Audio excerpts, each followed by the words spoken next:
Meus irmãos, vamos fazer mais uma leitura bíblica no livro do Êxodo, capítulo de número 32.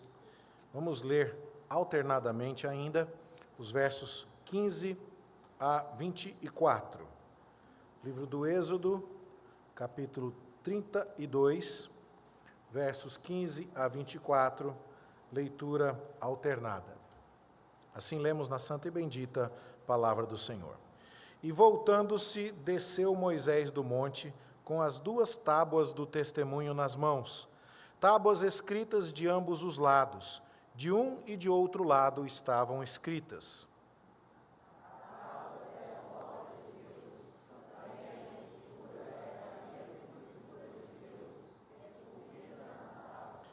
Ouvindo Josué a voz do povo que gritava, disse a Moisés: há alarido de guerra no arraial.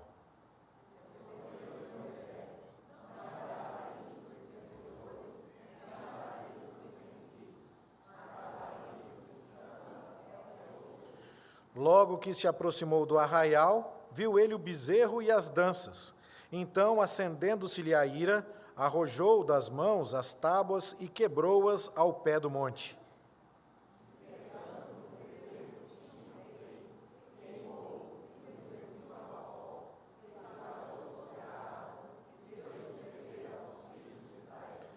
Depois perguntou Moisés a Arão: que te fez este povo que trouxeste sobre ele tamanho pecado?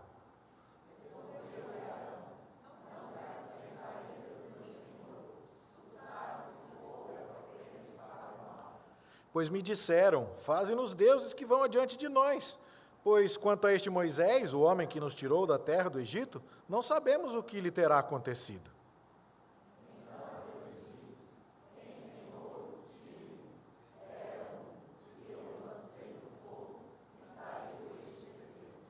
Que o Senhor nos abençoe no estudo da sua palavra nesta noite. Meus irmãos, esta é a terceira ocasião em que estudamos ainda este importante episódio da história bíblica. O episódio da idolatria do povo de Israel, que aos pés do Monte Sinai construiu para si um bezerro de ouro.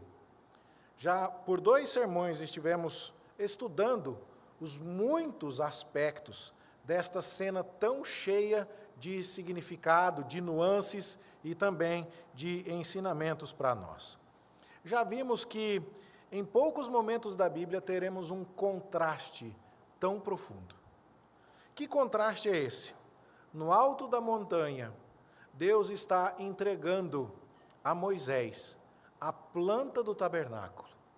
Lá no alto da montanha, Deus fala com um homem que encontrou favor diante dos seus olhos e diz a ele como Deus quer ser adorado, como Deus quer que seja construída a tenda na qual Deus haverá de habitar no meio do seu povo. Trata-se de um momento de reversão daquelas consequências do pecado que foram testemunhadas por Adão e Eva lá no Jardim do Éden. Adão e Eva pecaram e foram banidos da presença de Deus, foram expulsos do jardim, não habitavam mais ao lado do Senhor. Agora Deus chama um representante do seu povo, Moisés, e diz: eu vou morar com vocês novamente, e eu vou morar com vocês nesta tenda. Construam a tenda desta maneira como eu estou lhes mostrando. E então você tem uma cena maravilhosa no alto do monte, mas lá embaixo, 40 dias apenas depois que Deus entregou estas promessas, entregou os seus mandamentos, falou com o seu povo e celebrou uma aliança, o povo já está fazendo para si um outro Deus. Moisés se ausenta por apenas 40 dias. E o povo, que teve a chance de testemunhar milagres de Deus por aproximadamente 2 anos a estas alturas. O povo que está vendo o Monte Sinai fumegar, trovões, relâmpagos, sinais maravilhosos da presença de Deus. O povo que está colhendo todo dia no quintal o maná. Esse mesmo povo tem pressa, e tem dúvidas, e tem ansiedade, e pressiona Arão. E Arão, o irmão de Moisés, cede a essa pressão e faz ali um bezerro de ouro. Lá no alto da montanha, Deus fala com Moisés: o povo que você tirou do Egito, Moisés, depressa se corrompeu. É curioso porque lá embaixo o povo está dizendo para Arão: Moisés, demora. Mas lá em cima, Deus está dizendo para Moisés: o povo se corrompe depressa. A noção de tempo aqui é diferente. E há um contraste tremendo aqui entre a bênção que Deus está prometendo lá no alto da montanha e o pecado que o povo comete aos pés da montanha. Entre a suposta demora de Moisés e a rápida corrupção do povo. Mas também vamos encontrar, e louvado seja Deus por isso, um contraste enorme entre a infidelidade do povo, o pecado do povo, mas a misericórdia e a fidelidade do Senhor. Há mais contrastes ainda. O povo cultua para o seu prazer, cultua para divertir-se, cultua corrompendo-se, e com isso mostra ser um povo de dura cerviz, um povo de costas rebeldes, um povo que não aceita a ordenança de Deus sobre sua vida. E começa então um jogo de empurra-empurra entre Deus e Moisés. Deus fala com Moisés: desce, porque o seu povo, que você tirou do Egito, se corrompeu. E então Moisés fala: não, Senhor, porque o Senhor está bravo com o seu povo, que o Senhor tirou do Egito. E agora então Deus quer empurrar o povo para Moisés, e Moisés devolve o povo para Deus. Não é que Deus desistiu dos israelitas, mas Deus quer que Moisés se identifique com aqueles pecadores e interceda em favor deles. Porque, como vimos semana passada, Deus chega a dizer para Moisés: dá licença, deixa-me, porque eu agora vou destruir esse povo e vou fazer uma nova nação a partir de você. Era um convite tentador para o caso de Moisés ser alguém interesseiro.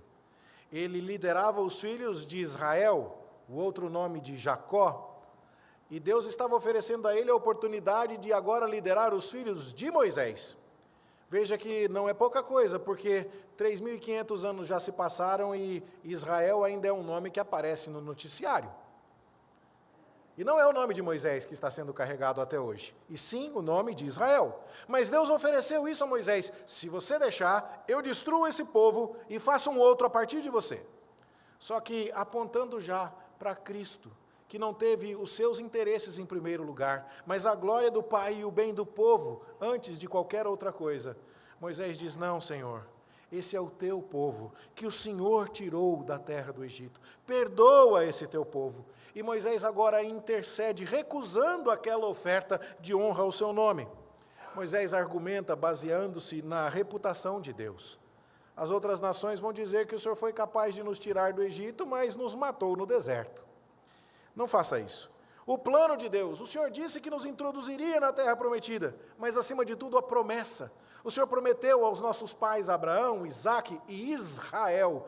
Deus ouve o nome de Israel, esse povo de Israel rebelde, que lutou com Deus, mas prevaleceu, como foi o caso de Jacó, e teve o nome mudado para Israel.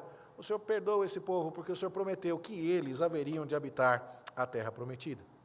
E então Deus se arrepende. Vimos que esta é uma linguagem de acomodação. É uma maneira de falar em palavras limitadas e finitas, para seres humanos limitados e finitos como nós somos, algo que acontece no ser infinito e ilimitado do nosso Deus. Não há palavras que possam descrever o que Deus sente ou experimenta ali. Uma coisa é fato: Deus não olha para si mesmo e diz: acho que eu me enganei. Deus não se engana, Deus não erra, Deus não falha, Deus não muda. Mas o fato é que seu curso de ações para com o povo de Israel é alterado. Deus havia falado em julgar o pecado do povo, mas diz que vai perdoar, por causa da intercessão de Moisés. É uma boa notícia. E agora Moisés vai descer da montanha.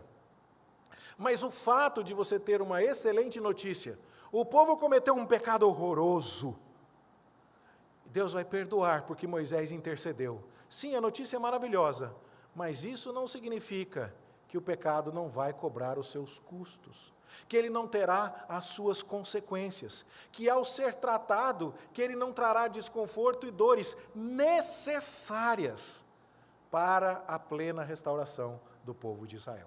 E é isso que nós vamos ver aqui. Agora Moisés desce a montanha, e o perdão de Deus está garantido. Que boas notícias! Moisés descendo a montanha com as tábuas da lei que Deus havia prometido lhe entregar quando a aliança foi celebrada, antes de ele subir a montanha 40 dias atrás. Eu vou dar a você tábuas com a lei, que é o símbolo do pacto que tenho com o meu povo de Israel. Moisés sobe, e toda aquela entrega de Deus com os detalhes do tabernáculo se materializa, só que agora o povo peca e Moisés precisa descer. Sim, o pecado será perdoado. Sim, Deus haverá de ser misericordioso para com esta nação, mas as consequências chegarão. E é assim que Moisés desce a montanha. Mais ou menos ao meio do caminho, nós não sabemos ao certo, ele encontra Josué, o seu fiel escudeiro, o seu companheiro, que haverá de ser mais tarde o seu sucessor. E eles continuam a descer a montanha, Moisés carregando as 2 tábuas da lei nas mãos, dando-nos a ideia de que eram tábuas não tão grandes assim, porque ele conseguia carregá-las sozinho. E então ele vai descendo e nós vamos lendo no texto bíblico que Josué começa a escutar o barulho do que está acontecendo ali. No texto que nós já lemos aqui, é dito que o povo gritava. O povo estava desenfreado, o povo estava desprotegido com tudo aquilo no meio de seus inimigos e para a sua vergonha, porque a adoração do ídolo era uma adoração sensual. O povo se levanta para se divertir, uma palavra que é usada em muitos momentos na Bíblia com uma conotação libidinosa. Quando Isaac graceja com Rebeca, enquanto eles estavam no campo do filisteu Abimeleque, Abimeleque olha para a brincadeira que Isaac fazia com Rebeca e diz, é a esposa dele. Porque um homem não poderia brincar com a sua irmã daquele jeito, como Isaac estava brincando com Rebeca. Dando-nos a ideia que aquela brincadeira ou diversão do povo que se levantou para se divertir, poderia muito bem ser uma idolatria que apelava aos sentidos sexuais. E aí então, é esse tipo de gritaria, é esse tipo de barulho que Moisés está ouvindo. E a conversa de Moisés com Josué começa tratando a respeito deste barulho. Ouvindo a voz do povo que gritava, Josué disse a Moisés, verso 17, há alarido de guerra no arraial. E Moisés diz assim, não, o barulho que eu estou ouvindo não é de guerra não. Não é de gente que venceu e está alegre por vitória, não é de gente que perdeu e está triste pela derrota, é outra coisa que eu estou escutando. Aqui nós já começamos a tirar algumas lições para nós. Você já parou para pensar o que as pessoas que passam aqui na rua escutam e o que será que elas concluem que está acontecendo aqui dentro? É preciso que haja uma ordem, uma decência, uma beleza, uma santidade e uma pureza em nossa maneira de adorar, que convide as pessoas que ouvem o nosso culto a entender a beleza, a glória, a santidade e a pureza de Deus. Nós não vamos entrar em maiores detalhes aqui, porque nosso tema nesta noite não tem a ver com a música usada na adoração e no nosso culto, mas aqui há certamente um ponto importante a ser considerado. Não que o problema fosse cantar ali naquela hora. Deus não é contra a dança ou contra o canto. É lido lá no capítulo 15 de Êxodo, que quando Miriam e Moisés foram comemorar a vitória do exército de Deus sobre Faraó e seus cavaleiros, porque eles haviam sido submersos nas águas do Mar Vermelho, que eles cantaram, e não houve problema nenhum. Eles inclusive dançaram.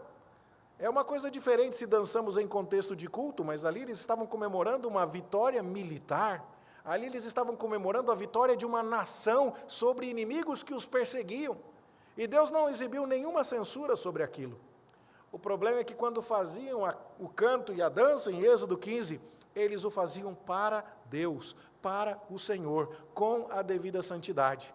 Mas quando começaram a se desviar do caminho e adoraram um falso Deus e fizeram para si o bezerro de ouro, eles se levantaram para comer e beber e se divertir e começaram a adorar e a cultuar e cantar e dançar para o bezerro de maneira sensual.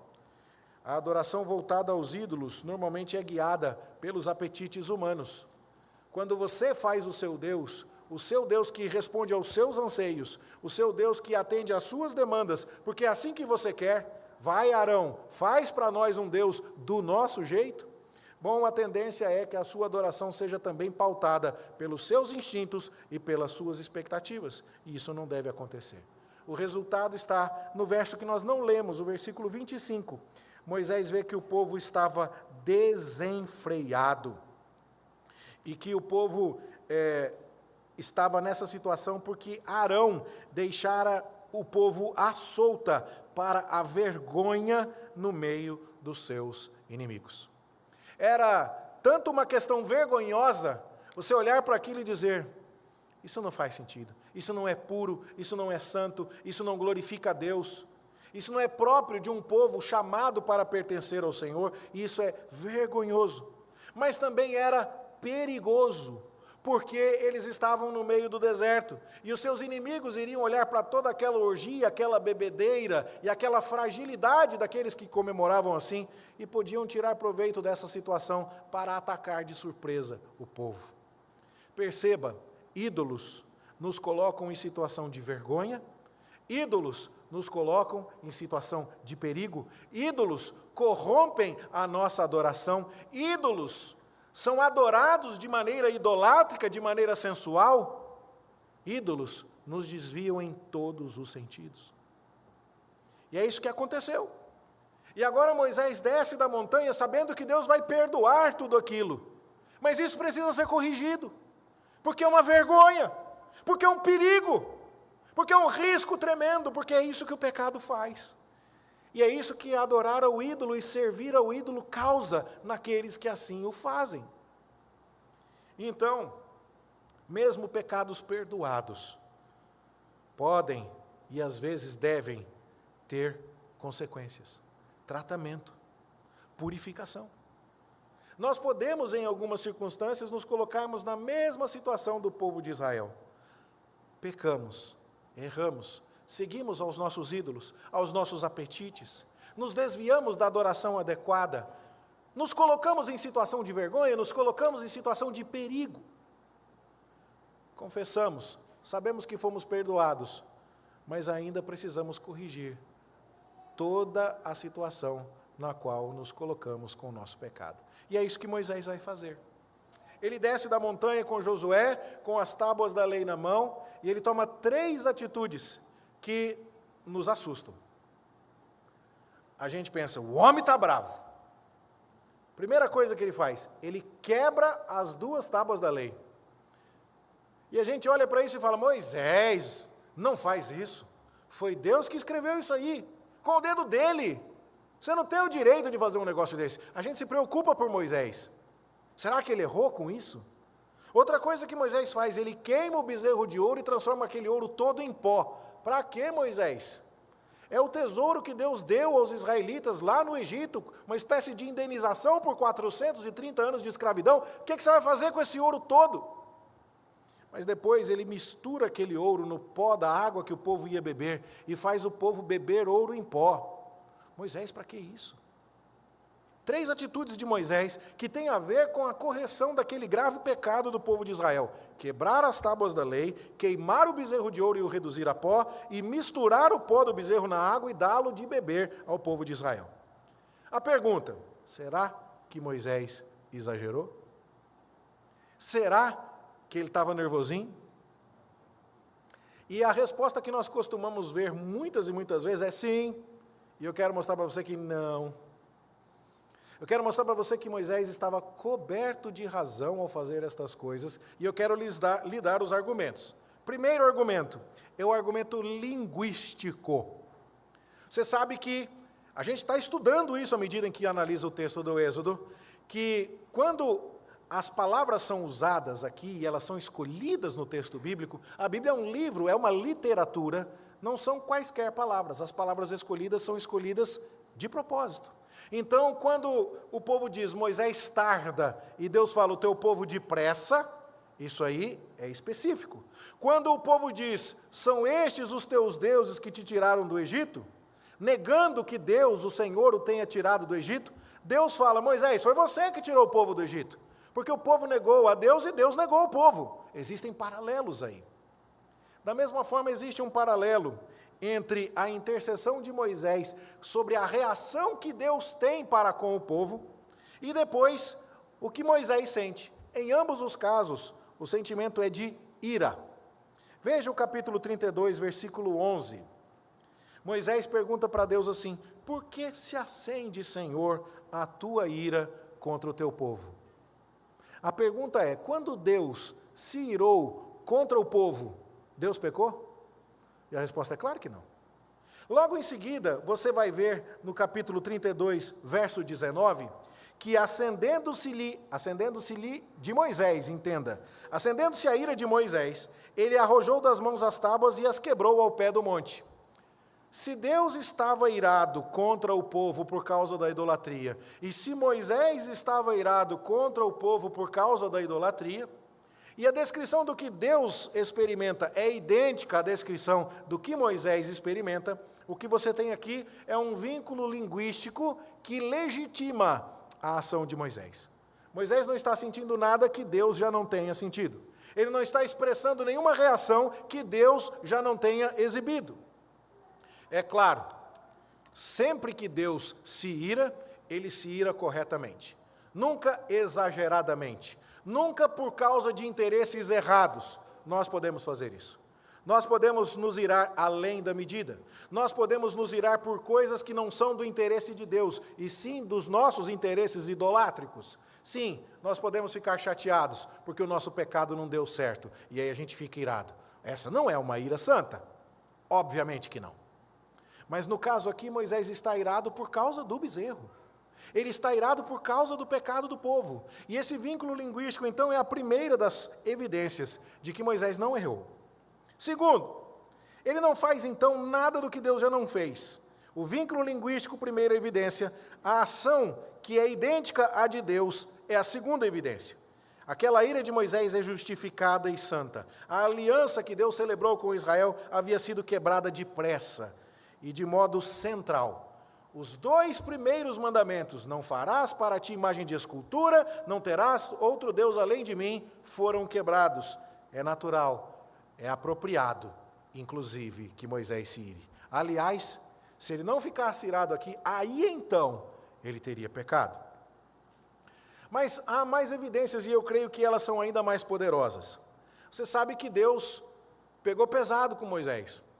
Talvez você já tenha lido essa história e tenha pensado junto comigo um bom tempo: ah, Deus, Moisés aguentou tanta coisa, aguentou esse povo por 40 anos reclamando na orelha dele, até que chegou um dia lá que eles estão reclamando, Miriam tinha acabado de morrer, Moisés estava de luto, a irmã dele foi sepultada, e o povo lá na orelha do Moisés, e o Senhor fala com a rocha, que a rocha vai sair água. Aí o Moisés chega lá e bate na rocha com o cajado, e por causa disso ele não vai entrar na terra prometida?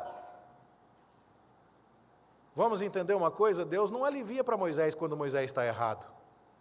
Quando Deus falou, fale com a rocha, e ele bateu na rocha, por causa desse tipo de coisa, ele deixou de entrar em Canaã. Você acha que se ele tivesse quebrado as tábuas da lei de maneira errada, não tinha acontecido alguma consequência? Claro que tinha. Tá certo? Então, não é essa a questão.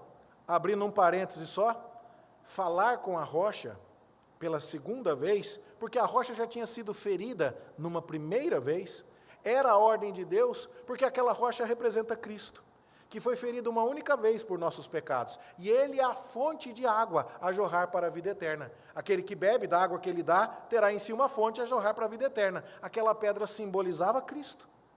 E Moisés atacou o símbolo, sem saber, mas Deus falou para não fazer. E isso era importante para Deus, e por causa disso ele não entrou na terra. Bom, fechando esse parênteses então, vamos entender.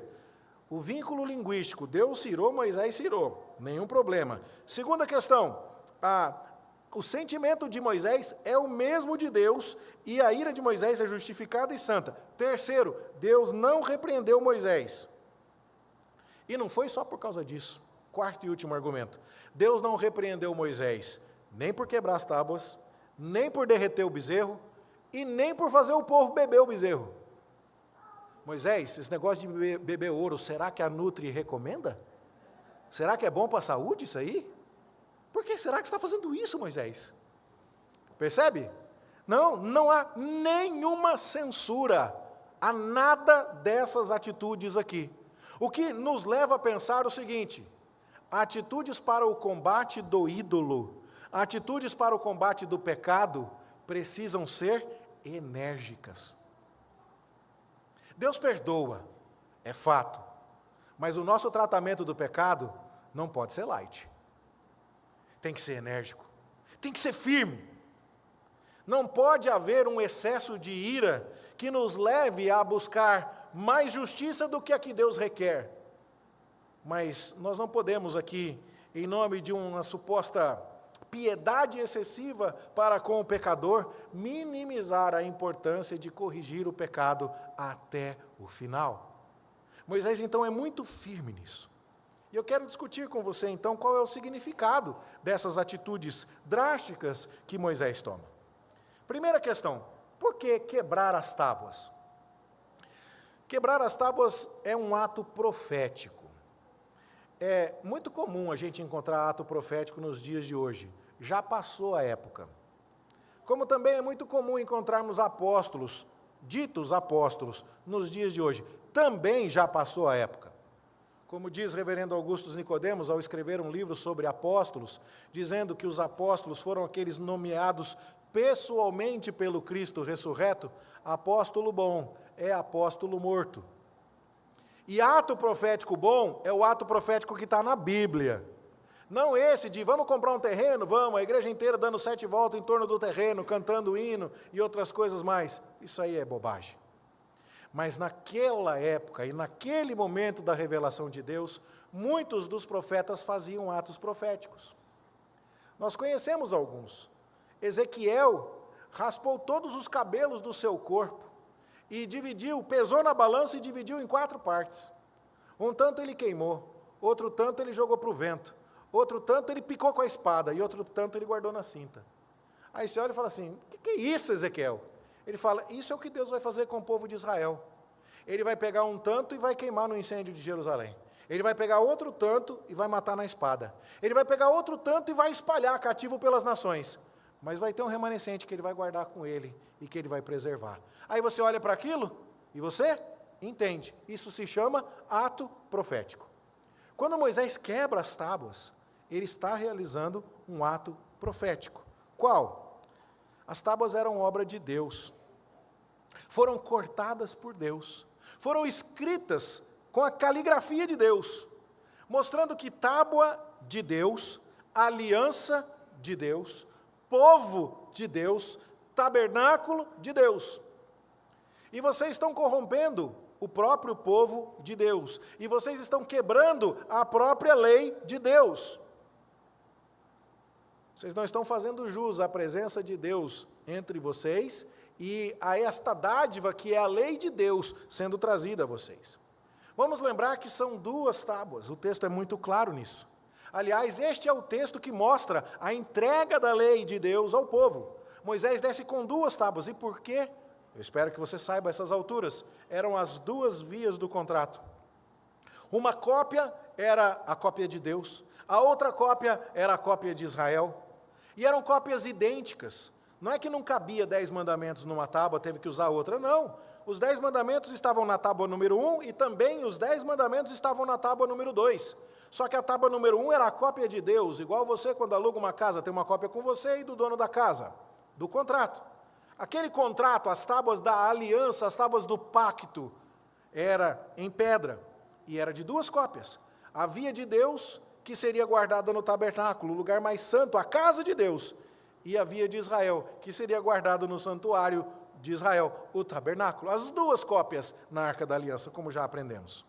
Eram tábuas de pedra, mostrando que as leis de Deus são imutáveis. A pedra é duradoura. Eram tábuas escritas dos 2 lados, porque não dava para você fazer nenhum acréscimo. Não tinha como você escrever o mandamento número 11 ali. Eram tábuas que foram quebradas ao pé do monte. E talvez aqui o detalhe mais significativo. Você consegue ler aqui que quando Moisés quebrou as tábuas, ele as quebrou, finalzinho do verso 19, ao pé do monte. E por que isso? Porque foi ao pé do monte, nós lemos em Êxodo 19 e 17, que Moisés levou o povo de Israel para encontrar com Deus no Monte Sinai. Quando foi que o povo viu Deus falando os 10 mandamentos e disse, Moisés, chega, estamos atemorizados, sobe você, termina de conversar com Deus. Foi lá, Êxodo capítulo 19. E onde eles estavam? No pé do monte. Mais tarde, a gente vai ver que os 10 mandamentos são pronunciados com o povo de Israel ao pé do monte. Deuteronômio 4:11. Depois nós vamos ver que Moisés sobe, resolve todas as situações com Deus e volta trazendo o livro da aliança. E ele lê o livro da aliança ao povo e o povo diz, tudo que Deus falou nós faremos. E aí, então sacrifícios são oferecidos e o pacto é estabelecido no pé do monte. E aí, então, ao final, nós vamos ver que a aliança foi quebrada no pé do monte. Porque eles estão ao pé do monte adorando o bezerro. Então, quebrar as tábuas ali é mostrar, vocês fizeram um pacto com Deus aqui, vocês receberam a lei de Deus aqui, vocês ofereceram sacrifícios para Deus aqui, vocês celebraram cerimônias de pacto e de refeição pactual com Deus aqui, eu trouxe a lei de Deus para vocês aqui, e eu estou dizendo que está tudo acabado aqui também. Isso é simbólico, isso é profético. Resumindo numa frase, se os israelitas não estão dispostos a obedecer à lei de Deus, eles não merecem ter essa lei em tábuas escritas por Deus. Vocês quebraram o pacto. Então Moisés não está tendo um acesso de raiva, ele quebra aquelas tábuas para dizer, perceberam o quanto vocês estragaram tudo? Perceberam o quanto vocês jogaram no lixo tudo que a gente está fazendo aqui há 50 dias? Desde que chegamos ao Monte Sinai, perceberam que eu subi a montanha, desci, li, ofereci sacrifícios, espargi sangue sobre vocês, voltei e tudo isso foi quebrado. Aquilo precisava ser plástico aos olhos das pessoas, precisava ser encenado com tal dramatização que ninguém tivesse dúvida, fizemos uma besteira gigantesca, pecamos e o nosso pecado é grave. Mas Moisés vai fazer mais do que quebrar as tábuas. Ele vai queimar o bezerro de ouro e reduzi-lo a pó. E por que isso? Porque depois de mostrar ao povo, vocês desobedeceram a Deus, a lei está quebrada, ele vai dizer assim, vocês precisam se livrar do ídolo. E agora, a melhor maneira de se livrar do ídolo é transformar aquele ouro num pó e jogar na água para ninguém sair tentando recolher aquilo. É realmente pulverizar aquilo. E é isso que nós precisamos fazer com os ídolos que nos arrastam para o pecado. Nós precisamos aniquilá-los. Os ídolos não podem ser tolerados. Aquele ouro não podia ser guardado numa caixinha. O bezerro não podia ir para um depósito. O bezerro não podia ficar na caçamba de um caminhão, de uma carroça, esperando alguma decisão. Ele podia ser reativado com grande facilidade. Ele precisa virar pó. E é assim que nós precisamos tratar os nossos ídolos. Jesus disse, se o teu olho direito te faz tropeçar, arranca-o. E lança-o de ti, pois te convém que se perca um dos teus membros e não seja todo o teu corpo lançado no inferno. E se tua mão direita te faz tropeçar, corta e lança de ti, pois te convém que se perca um dos teus membros e não vá todo o teu corpo para o inferno. Um dos maiores expoentes do aconselhamento bíblico no mundo, Dr. J. Adams, um pastor presbiteriano falecido há pouco tempo, chama isso de amputação radical. É aquela atitude que tomamos para com os nossos pecados de não existe negociação. As portas para o pecado serão encerradas. Vou trancar, vou jogar a chave fora. Disse que o general romano, que Júlio César, e seus generais do exército romano, costumavam, ao se dirigir a um combate, a uma guerra, quando eles atravessavam um rio, eles mandavam queimar as pontes que ficavam para trás. Porque nenhum soldado que quisesse desertar encontraria uma rota de fuga. É isso que nós precisamos fazer com relação ao nosso pecado, é eliminar qualquer rota que nos leve em direção a ele novamente. E quando Moisés então queima isso, ele mostra bem claramente o que ele está fazendo. Quando ele lembra desse assunto em Deuteronômio capítulo 9, ele conta assim para o povo de Israel, tomei o vosso pecado. Olha que curioso, ele não fala assim, eu tomei o vosso bezerro, ou tomei o vosso ídolo. Não, tomei o vosso pecado, o bezerro que tinhas feito, que é para ficar claro. e o queimei e o esmaguei. O que eu fiz com o pecado? Tolerância zero. Nenhuma conversa com o pecado. Queimou, destruiu, virou pó e jogou na água. Ninguém vai conseguir refazer aquele bezerro. Pode até fazer outro. Aquele não dá mais. Aquela rota para o pecado foi aniquilada. Mas Moisés não fez só isso. Ele misturou o pó do bezerro na água e deu de beber aos israelitas. Algo que, em sua ira santa, aprovada por Deus, sancionada pelos acontecimentos posteriores, Moisés faz aqui com acerto, que é o quê? É permitir que o povo prove a amargura do seu próprio pecado. Como você acha que deve ter sido o gosto daquela água? Beber ouro. O que você acha? Não deve ter sido alguma coisa muito agradável. E a gente lê aqui no texto de Êxodo 32, que Moisés reduziu o bezerro a pó, que espalhou sobre a água e deu de beber aos filhos de Israel. Mas lá em Deuteronômio 9 nós temos uma informação adicional que nos ajuda a entender. O seu pó lancei no ribeiro que descia do monte. Ou seja, toda a água que estava passando por ali, para você tomar no ribeiro, ia ser consumida contendo aquele ouro. O que Moisés faz? Moisés obriga o povo a provar a amargura da sua idolatria. É curioso porque Deus faz isso às vezes.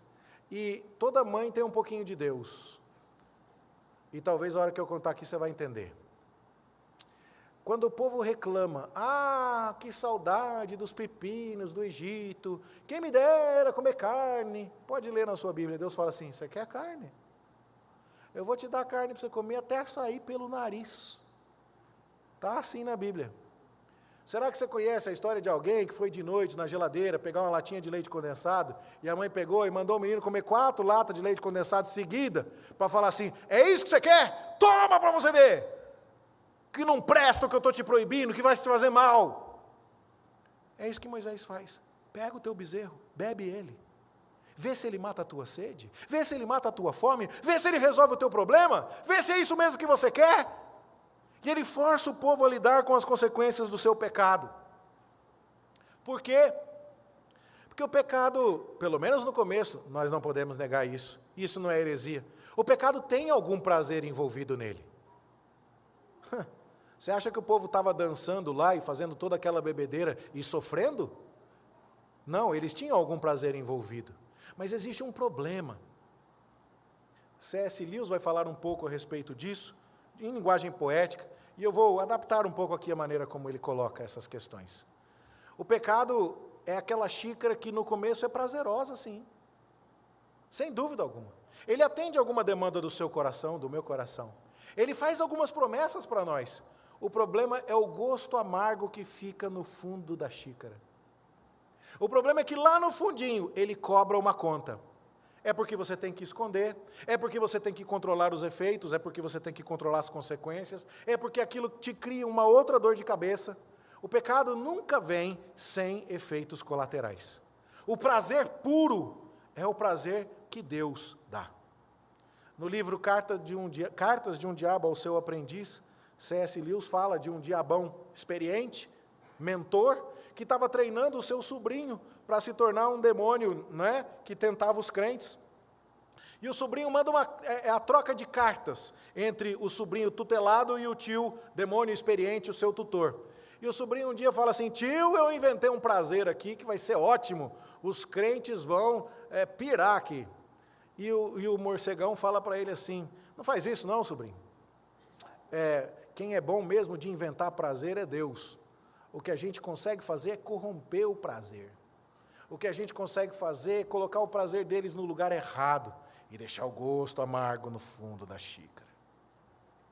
Percebe? E de vez em quando o que a gente precisa é provar um pouco desse gosto amargo no fundo da xícara para não querer ver xícara na vida da gente nunca mais. Toda vez que aquele povo pegasse um tanto de ouro na mão, sabe o que eles iam lembrar? Tremendo. O dia que eles estavam segurando o copo assim, ó, para tomar da água do ribeiro, aquela água amarela. Eles iam lembrar daquilo, não iam? Eles iam lembrar. E quando Moisés faz isso, com uma ira santa e justa, aprovada por Deus, o que ele está fazendo é levando o povo a ser confrontado com o seu ídolo.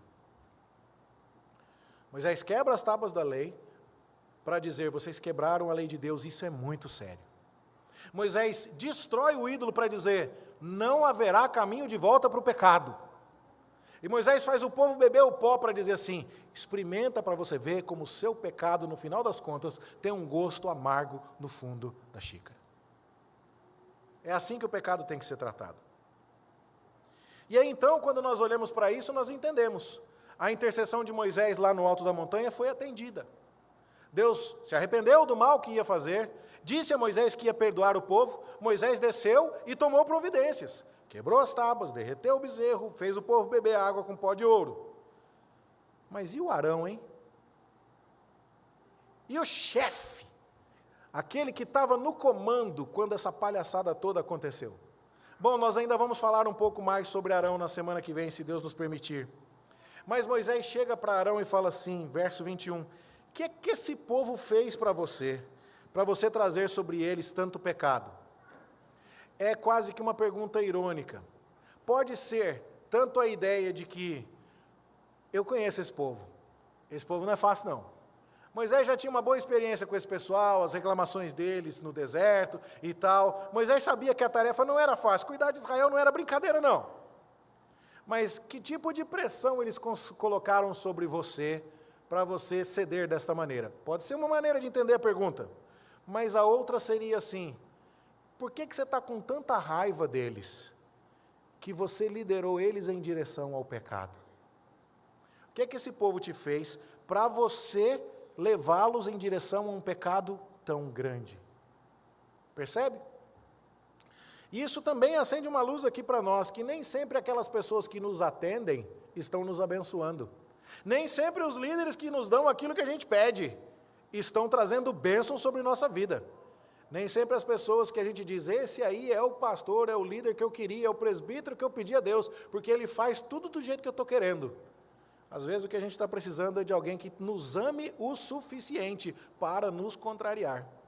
Que nos ame o suficiente para estremecer o relacionamento e dizer, isso que você está fazendo não vou atender, porque é pecado. O povo não é fácil. Arão, eu até entendo, mas o que você fez é muito errado. E eu quero saber como é que foi que essa história aconteceu. Moisés exibe aqui um equilíbrio entre compaixão, eu sei que o povo não é fácil, eu sei que você deve ter ficado aqui numa situação difícil, mas está errado, e isso precisa ser corrigido. Só que Arão resiste. E diante de todas essas medidas de Deus aqui, de tratamento com o pecado, o que nós vemos, para nosso assombro, é que aquele homem que vai vestir a roupa de glória, que Deus está dando o modelito para Moisés, lá no alto da montanha, ainda reage mal. E o Arão foge de tudo quanto é jeito que você possa imaginar da repreensão. A primeira coisa que Arão diz é, não se acenda a ira do meu Senhor. Veja, a ira de Deus se acendeu, a ira de Moisés se acendeu, e quando Moisés fala com Arão, Arão fala, não é para ficar bravo, não. Está aí a única coisa que Moisés fez que estava certo, aí foi se acender a ira e queimar o bezerro, e reduzir a pó, e dar para o povo beber e quebrar a tábua, e ele estava certo. E o Arão fala, não, faz isso não. Você conhece aquela pessoa tranquila, que acha que quem está trabalhando pela santidade é o estressado? Para que ser tão rígido? Calma, relaxa. Não precisa ser tão rigoroso assim. Não foi isso tudo. Não precisava dar esse escândalo todo. E aí, Arão faz algo que nós costumamos fazer, que é devolver a acusação para o acusador. Por que você cometeu esse pecado todo? Nossa, mas por que você está bravo? Responder pergunta com pergunta, responder acusação com acusação. Por que você fez toda essa besteira, Arão? Por que você está tão bravo assim, Moisés? Calma, não é para tanto, relaxa. Nós precisamos ser pessoas que reagem diferente à confrontação em amor. Que quando alguém abre a palavra de Deus e mostra que a gente está em pecado, a gente não vai olhar para aquela pessoa e falar, mas tu é um fariseu legalista mesmo, hein? Fica coando, né?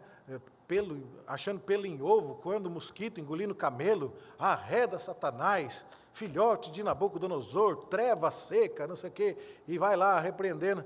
Não, pode parar com isso. O que você fez está errado? Está errado. Então recebe a correção. Mas depois de jogar a culpa no Moisés, você que está nervoso demais, Moisés, olha como a resposta de Arão continua. Tu sabes que este povo é propenso para o mal. A gente já viu isso, né? Lá no Jardim do Éden. Foi a mulher que tu criaste, que tu me deste. Então primeiro foi ela e depois foi o Senhor. Não foi culpa minha, diz o Adão. Foi dela e tua. E o Arão faz ao contrário. É você que está nervoso e é o povo que me pressionou. A culpa é de qualquer um, menos minha. Tu sabes que o povo é propenso para o mal, pois me disseram. E olha como Abrão aqui é detalhista. Faze-nos deuses que vão adiante de nós. Verso 23. Pois quanto a este Moisés, o homem que nos tirou da terra do Egito, não sabemos o que lhe terá acontecido. Quando Arão vai citar a conduta dos outros, ele lembra de tudo com detalhes. Ele guardou o vídeo. Para culpar terceiros, ele está pronto. Para colocar a responsabilidade naqueles que o pressionaram, e tinham sim a sua parcela de erro. Sim, eles erraram ao fazer aquilo contra Arão. Nessa hora, Arão é detalhista.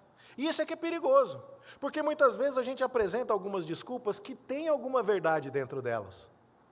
É verdade que o povo pressionou Arão? É. Mas isso isenta Arão da sua responsabilidade? Claro que não. Isso pode ser um atenuante, mas nunca será uma justificativa. Isso pode ser uma explicação, mas nunca será um excludente de ilicitude.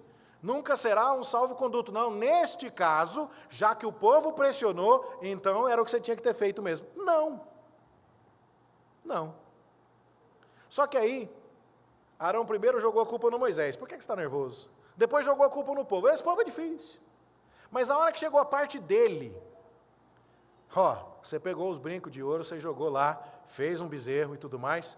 Só que nessa hora, quando ele vai contar para o Moisés o que aconteceu, daí ele é econômico. Ele foi detalhista quando ele falou do que o povo fez. Tu sabes que esse povo é propenso para o mal, pois me disseram, faze-nos deuses que vão adiante de nós, pois quanto a este Moisés, o homem que nos tirou da terra do Egito, não sabemos o que lhe terá acontecido. Compara isso com os versículos anteriores que narram a história, você vai ver que é igualzinho. A fidelidade do Arão em narrar o pecado dos outros é impressionante. Só que agora chegou a parte dele. E a parte dele, resumindo, é assim, eu peguei uns ouro aí e o bezerro apareceu. Basicamente é o que ele fala. Porque veja, e eu lhes disse, quem tem ouro, tire-o. Deram-me, eu lancei no fogo e saiu o bezerro. Para aí, Arão. Para aí. Eu posso falar isso por enquanto, porque no ano que vem eu estarei em São José dos Campos, na casa da minha família. E o meu irmão é presbítero lá naquela cidade. Eu não acho que ele vai assistir isso agora. Mas quando meu irmão era pequeno e minha mãe perguntava assim, quem fez isso? Ele costumava dizer, foi um anãozinho verde. Passou aqui, agora um pouquinho, estava aqui agora. E isso ficou assim, proverbial lá na minha família. Foi o anãozinho verde. E o Arão chega e fala assim, joguei o ouro aí, apareceu o bezerro. Que conversa mole, rapaz. Na hora de falar que o povo é ruim, você é detalhista. Na hora de falar sobre você, você minimiza a sua responsabilidade, atribui um monte de coisas ao acaso, não lembra de detalhes, resume. Faltou você mencionar que você trabalhou o ouro com o buril, que você teve que empregar os seus conhecimentos de metalurgia. Faltou dizer que você construiu um altar na frente do bezerro, foi você que fez o altar. Você não ouve falar de buril, você não ouve falar de altar. E faltou dizer que foi você que disse, amanhã vai ser festa para o Senhor. Foi você que inventou essa moda aí. Mas chegou na hora de contar o seu, você economizou, né, miserável? Percebe aqui? Esse texto está nos ensinando, meus irmãos, a tratar com o pecado. Tratar com o pecado é o seguinte, você quebrou a lei de Deus, isso é muito sério. Moisés quebrou as tábuas da lei. Você precisa destruir o caminho de retorno ao ídolo. Queima esse bezerro, derrete ele, faz virar pó. Você precisa entender que o pecado só vai ter o gosto amargo no fundo da xícara. E precisa, inclusive, às vezes, sofrer um pouco dessas consequências para aprender que o pecado não compensa. Bebe agora. E quando ele vai confrontar Arão, O que é curioso, o homem que ainda será o sumo sacerdote, começa dizendo, é culpa tua. Quando ele fala assim, o povo veio me dizer, esse Moisés aí nós não sabemos o que está acontecendo com ele. Viu? Você some, me larga aqui, no rojão, e ainda chega e quer bancar o responsável, irmãozinho mais velho. Culpa sua que sumiu, culpa do povo que me pressionou, eu só joguei o ouro lá e saiu um bezerro. Esses somos nós, isso aqui é um retrato da gente. Pode ter uma ou outra verdade, um ou outro fato na nossa desculpa, mas a questão aqui é, nós não podemos nos contentar com uma admissão parcial de culpa, com uma confissão parcial de pecados. Nós não podemos nos esconder atrás de desculpas esfarrapadas. Nós não devemos sair em busca dos atenuantes para a nossa conduta. Pecado é pecado e tem que ser tratado. Mais tarde, quando Deus vai falar do que aconteceu aqui, Deus fala, o bezerro que Arão fabricou. Deus colocou o bezerro todinho na conta do Arão. Por mais que o Arão falou que o problema não era dele. Aqui então, meus irmãos, o que nós temos neste texto?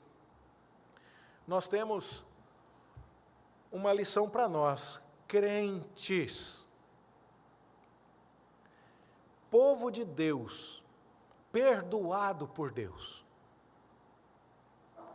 Um povo que está na mesma situação daqueles israelitas. Nós fazemos os nossos ídolos, nós adoramos conforme os nossos interesses, nós atendemos aos nossos anseios, nós quebramos a lei de Deus, nós somos esses israelitas. Moisés está descendo do alto da montanha já dizendo, você foi perdoado, eu intercedi por você. Esse é Cristo, que intercede por nós, a mão direita de Deus Pai Todo-Poderoso. Mas quando a gente comete pecados assim, o que é que a gente tem que fazer? O texto está dizendo, não faz que nem o Arão não. Não joga a culpa para o Moisés, não joga a culpa para o povo, não joga a culpa no terceiro. A culpa é sua. Assume. Não tenta enrolar e nem minimizar a sua parte no pecado. O que eu fiz foi isso. Não é que eu joguei um ouro ali na fogueira e saiu um bezerro. Não, isso é conversa mole. Confessa com detalhe. Confessa procurando entender a dinâmica do pecado dentro do seu coração. Admita. Faça como Davi no Salmo 51 que nós lemos. Eu pequei, o pecado é meu, a iniquidade é minha, o Senhor tem que lavar a mim, para que eu fique limpo, o problema é meu. E aí então, você entenda que o que Moisés fez é adequado. Quebrar a lei é sério e a gente precisa ter uma imagem vívida disso na cabeça. O caminho de volta para o ídolo tem que ser destruído. E se nós estivermos provando alguma consequência amarga desse pecado, isso pode perfeitamente bem ser a misericórdia de Deus para dizer para nós, viu só? Não faz mais isso.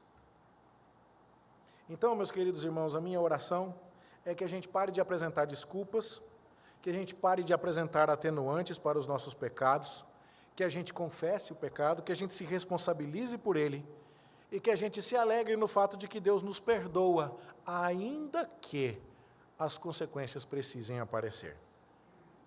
E que a gente não tenha medo disso, mas que a gente identifique o pecado, chame o pecado pelo nome de pecado, entenda qual é a nossa idolatria, confesse isso, abandone isso, destrua o ídolo, todo o caminho que nos faça voltar a ele, custe o que custar, porque essa é a nossa esperança.